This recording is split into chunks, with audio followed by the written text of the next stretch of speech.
All right, so let's get into the AFCON now. Let's talk about the AFCON, the Super Eagles. 3 wins from 3 group stage. The whole fans were happy. We've Cameroon seen was Cameroon. The fans in Garoua. They were cheering the Super Eagles. Moses Simon. If you ask any Cameroonian, name 5 Super Eagles player, Moses Simon will be there. We went into the streets. We talked to people. I mean, Moses Simon was virtually in 80% of Cameroonians who we asked to tell us their favorite Super Eagles player because of the dazzling performance he showed in Cameroon. Now Tunisia came. By the way, they defeated us and they've been knocked out by Burkina Faso. Egypt, we won, are in the semi-finals. Now, what happened in that game? What did you see in that game? A lot of people put it down to Tunisia outsmarting us. I mean, remember they were not with their first team manager on the bench. I mean, even though they tried to push us aside with the whole COVID story, well, because COVID later ended up playing that game. I don't know, was it that complacency set in, or were they tactically better than us on the day? What went wrong for the Super Eagles on the day from that game? Okay, so I think that, and this is not me saying that I've spoken to the coach of the team or the players, because they were too downcast. If you remember, I just even didn't bother interviewing them. I like, there's no need. I just told after the game, after the game. Okay. I like, there's no need to have this conversation. It's something it's going to come up in the film. So why bother yourself? I have the privilege. This is the privilege you get when you pay money for something. So you believe that you have access to certain things that some other people don't have. But from a footballer's perspective, from a football person's or an analyst or a coach or a fan perspective, let me give my own perspective to that game. I think once the news broke that Tunisia have 11 players out with their coach making it 12 out with COVID, we lost the plot. We felt like, okay, in the northern part of Africa, Egypt is the strongest team.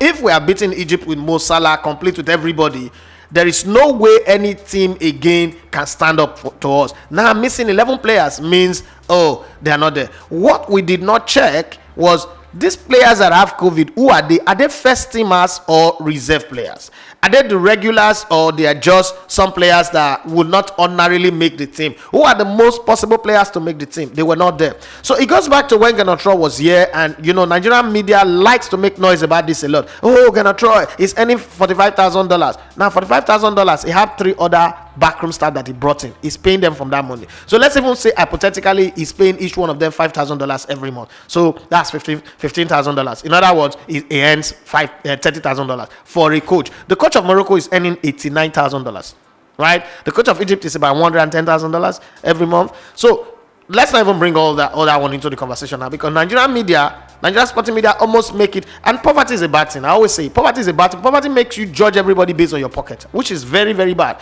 We need to see past that. We try to make it look like the money was too big. Any coach that's earning that money should win the World Cup. Now, so let's mellow down and come back to this. The Super Eagles that went to Cameroon did not have a proper video analyst. I know people will talk about Terry Eguavoen, but I was deep into that team enough to know that there was no such thing. Okay, Yobo is just a hang-on. It's sad that I'm saying this, but it's the reality. These guys are just hang-on. Salisu, good, the same thing. We didn't have those technical people that could say, okay, you go and study the opposition. Tell us what you think about it. We were all in Garoua. All our backroom staff were all in Garoua.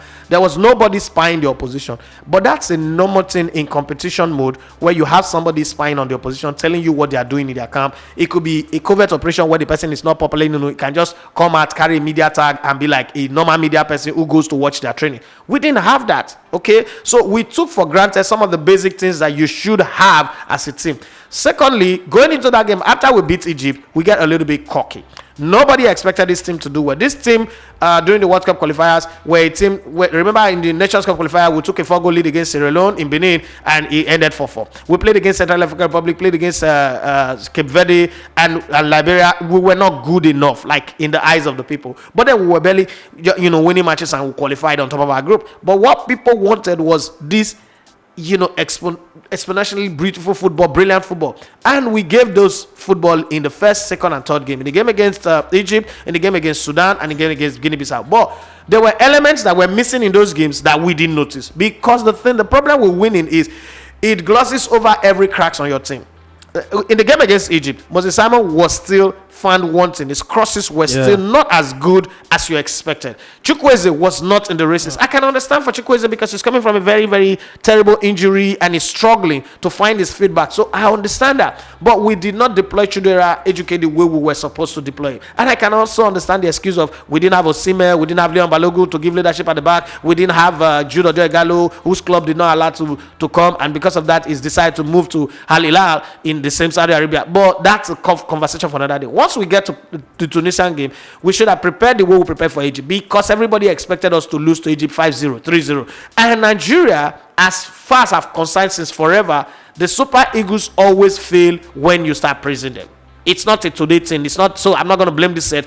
It has always been like that. Once you start praising them, once you start saying that these Super Eagles will beat all comers, will beat their opposition, then they will lose their head and then they will lose focus. And that's exactly what happened. The attitude going into the Egypt game, you were there before me, is different from the attitude going into the Tunisia game, especially when we now use our reserve team to also score 3 goals against what's it called?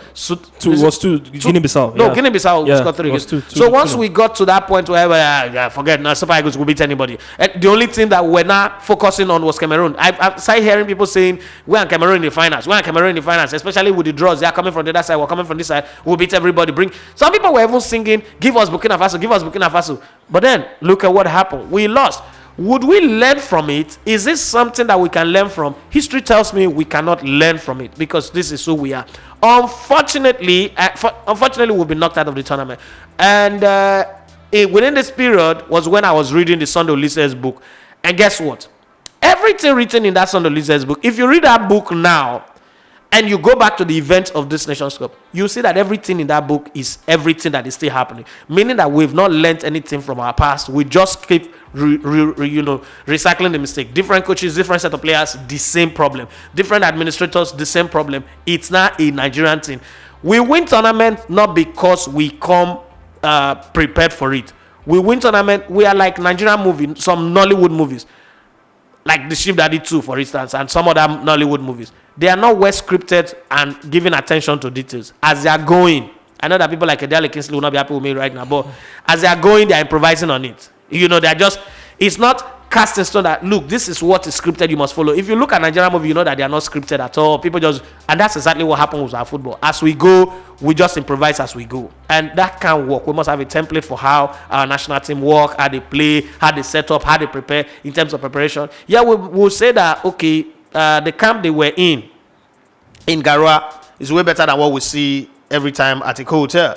Yeah. But even at that, I still think that a backroom staff that does not have all the requisite support that they deserve is a time bomb waiting to explode. And that's what happened. Too bad we could have beaten Tunisia. Tunisia was not exceptional. I also like the fact that in the second half, the coach transited from the situation where his team was caged. What people, I've heard people say a whole lot of things. The coach was not tactically good. He didn't change his team, but he did change his team.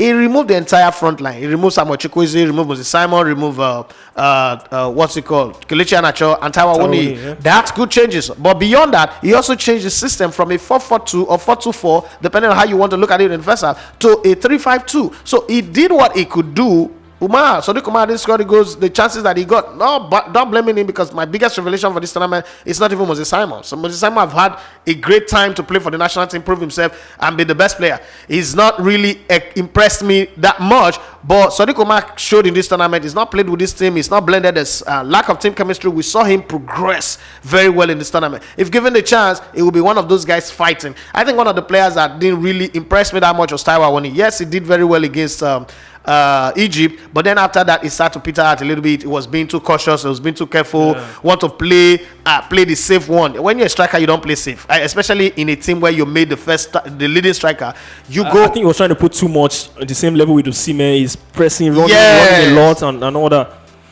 So he didn't play his game. That game that we see him play for his German club, we didn't see it there. And then at some point I thought that Kelechi Iheanacho too, I don't know. I'm not trying to put blame on people here, but I think that he just didn't get off past second gear. Like just there, let me just play safe for big boys. Let's not over push it. But another player that majorly impressed me, Wilfred Ndidi. Whoa. I saw Wilfred did the shout. I saw him get angry. I saw him really desire to win. I've not seen that of him for a very long time. And then the man that everybody felt was going to be a failure in this Nations Cup, Kenneth Omero, also lived up. And then our fullbacks were fantastic. Zaidu, Sanusi, and Olaino. But my sadness, looking at the game against Tunisia, if there's one person I'm going to blame for the defeat, it's Troost-Ekong. And I'm sorry to say this because Troost-Ekong also had a great tournament. Yeah, let me tell you that. Okoye was on everybody's lips on Twitter. They were blaming him that he could have saved that goal, this, that. I mean, then the red card happened, obviously. Iwobi came on and got the red card. Iwobi too took some share of the blame. But Ekong? No, so let me explain. We're one good down. I know that the tactics of the team says, anytime you get the ball, find Moses. Moses was the Jesus. He could walk on water. He could part the Red Sea. He could heal the dead, bring the dead back to life. He could make anything happen.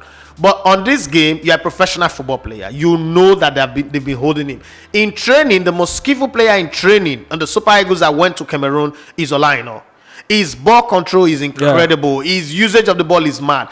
And because the Tunisians were so focused on Moses Simon, this is a game that we saw. That channel where Olaino operates was very open. Troost-Ekong will hold on to the ball, turn to Olaino, and then take the ball. Olaino is practically calling, give me the ball. There were times where he was quarreling. If you're angry with him for the goal, we'll consider that he wasn't marking his man. Get past it, okay? Don't punish the man in the game. After the game, you can talk to him like, oh, but you messed up, but let's win this game. He was a guy who could carry the ball. It was like the Ashley Cole of the team. He could carry the ball, he could take the ball, receive it very well, and he also know how to make good crosses. That's the guy you need to go to, because if we start pumping from this and knowing fully well that Chukwueze was not playing, okay, and not because of his fault, but the guy is coming back from a very terrible injury, is careful. Give him the ball, let him become your flying winger. He kept taking the ball and then misplacing the passes, throw the ball this way, throw the ball. Like there were like 9 occasions where that happened in the game. And I was telling the guys sitting next to me, Larry, and the guys, and Colododo, I was telling them that Troost-Ekong is killing us in this game, but unfortunately, he's not the kind of guy you can change. Troost-Ekong had a great tournament, okay? For the 4 games he played, he had a great tournament. But in that Tunisia game, there was one person I would blame. I don't know why people were blaming Maduka Okoye. I don't see anything wrong with it. A snapshot, 2 players in front of him. The ball took a 25 degrees turn and then bounced in front of him. He beat any goalkeeper any day, anytime. Don't forget that it was going to his right. He had put the weight of his body on his right leg. And then the ball shifted again to the other side. If you look at the way the guy shot that ball, you thought that the ball was going to the right. And then he turned and came back. The weight of his body was already on his right leg. There was nothing anybody could do. He came in just at where the direction of the ball was where his palm was. But unfortunately, once that ball take that small swerve and then hit the ground, any goalkeeper will be beaten. You can't perform miracle because you're already mid-air. There's nothing you can do. But I think that after conceding that goal, we had enough in us to get back into the game and win, equalize first and win the game. We also created chances that Sadiq Umar didn't take, but I thought that if we had exploited the use of Olaino, because at some point Zaidu was not going forward because there was no movement on that end. That's where they were blocking. Any smart player would know that, okay, these guys are focusing on Moses Simon. They read the game plan. Okay, they understood the script and they showed their hand very early. We can counter it by being intelligent players. This is where you need intelligent players on your team, but unfortunately that didn't happen. Alex Iwobi was brought in to be a master key to try and open that defense, but just before he could settle in, I won't blame him for that red card anyway. I'm not a fan of Alex Iwobi, but I won't take anything out on him on that red card. That could happen to anybody. It wasn't his fault. Could happen to anybody. He came off his blind side. He was trying to protect his ball, but it's a red card. That's up to. I think the heavy touch as well led to him making that challenge. But I mean, like you said, it can happen to any player. But I mean, it's just a sad one. You analyzing the game and me recalling how the atmosphere was in the stadium when Tunisia scored that goal. The whole stadium was, I mean, it was so quiet and down. You could see everyone. Cameroonians were more hot than Nigerians. They were. I mean, we are leaving the city. Immediately Nigeria lost. The next day, Gara was like graveyard. It was like a graveyard. But I mean, it was really, really sad. You are listening to Elegbete TV Radio.